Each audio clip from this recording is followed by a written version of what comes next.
The gone game season 2 की शुरुआत वहीं से होती है जहां सीजन 1 खत्म होता है। सुहानी साहिल के मर्डर के चार्ज में जेल में बंद है, लेकिन सबूतों के ना मिलने की वजह से 6 महीने के बाद उसे जमानत मिल गई है।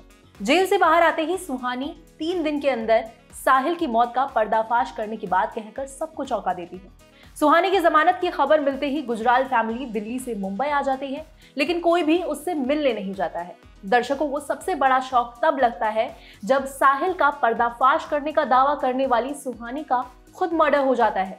सुहानी की मर्डरर को ढूंढना ही गॉन गेम 2 की कहानी है। सुहानी का मर्डर किसने किया? साहिल गुजराल की मौत का सच लोगों के सामने कैसे आएगा? इन्हीं 2 सवालों के इर्द गिर्द पूरी वेब सीरीज घूमती है।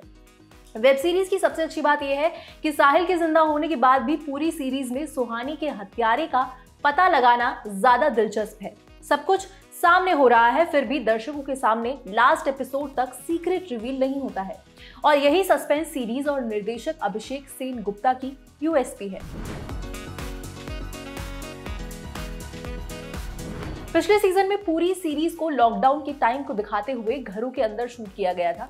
यहाँ तक कि साहिल के मरने पर वीडियो कॉल के जरिए ही परिवार पूजा में शामिल होता है। बंद घर में शूट होने के बावजूद कहानी आपको बांधे रखती है। सीरीज का ट्रीटमेंट इस बार भी रियलिस्टिक है। मास्क लगाए सैनिटाइज करते दिखते एक्टर्स हमें वेव 2 की याद दिलाते हैं। इस सीजन में बाकी एक्टर्स तो पुराने हैं, लेकिन मुख्य किरदारों में हरलीन सेठी की एंट्री नई और धांसू है।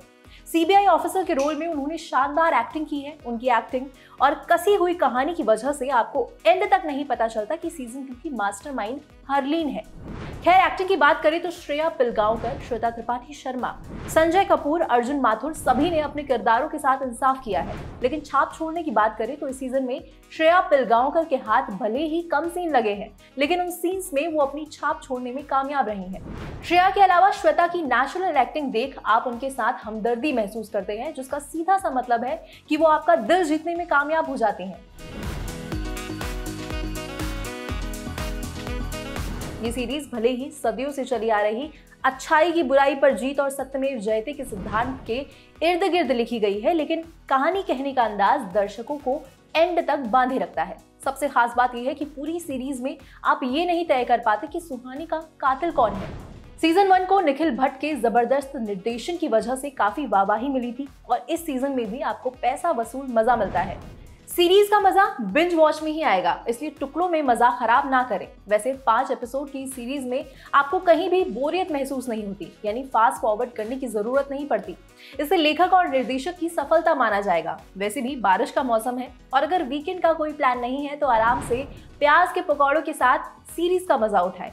आज की वीडियो में बस इतना ही। मैं हूं ज्योति जोशी, कैमरे के पीछे है जेरी। देखते रहिए दी ललन टॉक।